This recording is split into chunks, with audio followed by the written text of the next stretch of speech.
It's the Weekend Board Games Work Parking Lot Edition. This is going to cover March 17th to March 23rd. I played so many games.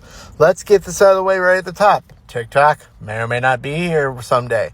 I also do these same videos get posted to Tubbs Plays Games and Instagram and YouTube. You can also follow my Blue Sky account where I sometimes talk about board games, sometimes I talk about other shit. And I think that's it. Oh, no, that's not it. Board Game Arena, BGA, BoardGameArena.com. I'm J.R.R. Tubbs. Hit me up. Let's play some games. Cool. Like I said, played a ton of games. My Saturday, it was more board game than man. And man, what a joy that is. So let's get into what we played this week. For the first time in a while, I didn't play a game with my kid on Monday. I really don't know why. Something must have changed in our Monday evening, but that's how that went. So on Wednesday, I got together with some friends for games. And first thing that we played is Tip of the Diceberg, which came in a Kickstarter from Baron John Games that had arrived for me this week. I'll get to this game more later because I played it again. This first play went a little long in the first round, and we kind of decided to bail on it. And then I had a more successful play of it later in the week, so we'll talk about that. We followed that up with some Via Nebula, which I loved. This game was so fun. I saw somebody in my local marketplace is selling it. I'm trying to decide if it would go over well in my household. That's kind of my litmus test for most of the games that I buy. If I've played them before, is would my wife and or son play them? Otherwise, I have friends that have them. Why take up the shelf space? But yeah, Via Nebula, it was so fun. I really dug it. On Thursday night, my wife and I had a little at-home date night, and we got some food and then decided to play a little Captain Flip. If you don't know Captain Flip rules. It's a little tile-laying game. You put these tiles down on the table, you pull them out of a bag blindly, and you're either going to use the side that you pulled out, or you have a choice to flip the tile, and then you're stuck with whatever is on the other side. And the tiles all interact with each other to score points and have different effects on each other. There's also 4 different boards you can play on, where filling up a column gets you different benefits or penalties depending on the board. So Captain Flip rules, we play it all the time. It's on our 10x10 board. Good game. Good quick game. It takes like 15 minutes, 20 minutes to play. Then on Saturday, we went to the monthly library meetup that some of the people in my game group host. I always take my son to this if we can because it's a little bit more casual. He comes with me to board game meetups too, but I always make sure to take him to this because it's a little more casual. Sometimes there's other kids there, and the games are always more geared towards his level, in my opinion. He looked at the shelf of what was available, and he asked to play Codenames. We have the Simpsons Codenames, but not the regular Codenames, and I don't know that I had ever played it before. But I liked it a whole lot, and he actually did pretty well. We came in, we didn't win, but he was the guesser, I was the clue giver, and we came in like it was like 7-6. It was right down to the wire. But yeah, Codenames is fun. I mean, who doesn't know that by now? But apparently me. At his request, we then played some Party Panda Pirates. If you don't know Party Panda Pirates, it's super fun. It's just a bunch of little... It was described to me as like a Mario Kart style board game. So it's like little mini games, and then you move around a little map at the top, collecting trying to collect treasure chests to be the person with the most treasure chests at the end of 6 mini games. The mini games are fun. They're silly. They involve dice stacking. They involve all kinds of stuff like that. One we had today that time was we had all these components, and you had to just keep stacking them onto the pirate ship up there. It wound up getting to about this point before it finally collapsed. We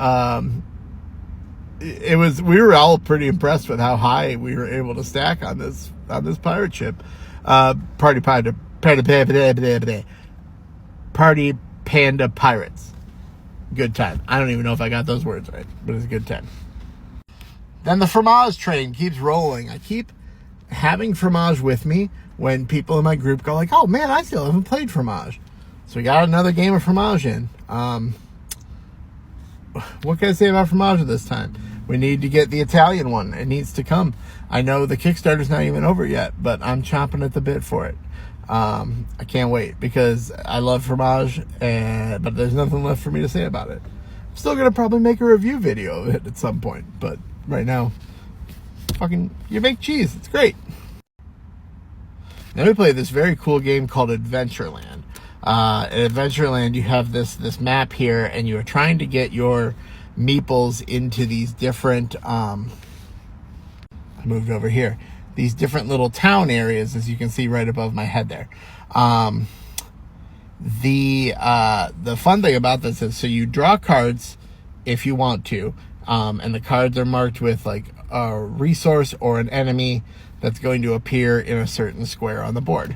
And then you have these meeples that line the top corner of the board, and you can only move them left or down. You cannot move right or up.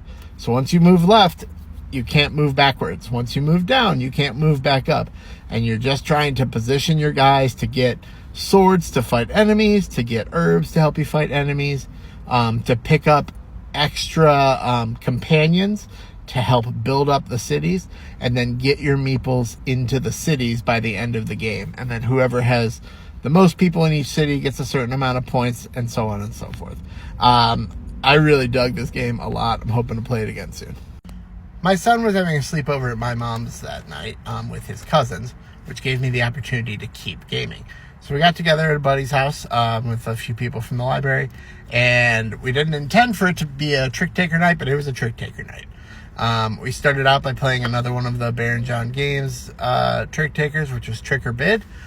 In this game, it's a pretty classic trick taker with the wrinkle of if you win a trick, you have the option, instead of taking the cards, to take one card and put it in front of you. That is now your bid of how many tricks you think you're going to win in the round. The first card chosen as a bid also becomes trump at that point. And you score points based on how you do on your bids. So it's a fun little wrinkle that I really enjoy. We then moved on to play Tip of the Diceberg. This was a much more successful play.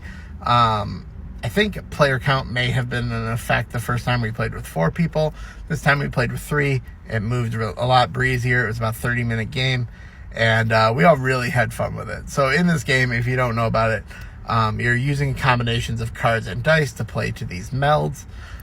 In the middle, these cards have different conditions, like to pair or, a flush, whatever. And once somebody plays to a meld or Diceberg, it's blocked off. Nobody else can play there. And then the lowest card played on the board is the most powerful. Your next meld has to be more powerful. So you either have to play at least the lowest card in your hand, if not a lower card, as part of your meld. That's it. But it's a good time. I didn't get a picture of it, but we played trick-taking in black or white, which I really dug. I'm starting to run out of time in this video, so I can't deep dive on the games as much. But it was really cool. And then we played Slough Off, which also was really fun. It clicked for me how to play it about 2 hands in of a 3-hand game. But that's okay, because I'm sure I'll play it again. Then it was our Sunday meetup, and we started out by playing some Green Team Wins. Quick little party game that we all had a good time with. I believe I stayed on the green team for a good long time in this one. And then I forgot to get a picture of it, but we played some Flip 7, because who doesn't love Flip 7? We had it's kind of what we do while we're waiting for people to still show up and like break off into smaller groups, which we then did so that I could finally play SETI. I've been waiting to play this game for a long time. Not a long time, but like since it came out, I was intrigued by it. Finally got a chance to sit down and play it. It took me a long time to figure out what was going on, especially because it's a game with like multiple tracks, multiple ways you can score points. Not multiple tracks, but like multiple ways you can score points. And it was taking me a little while to figure out how to make the most of my actions and things like that. But once I did, I really dug this game. And I'm almost out of time, so thanks for watching. I'll see you next week. Review video coming out, I believe, tomorrow, too. So we'll see you then. All right. Later.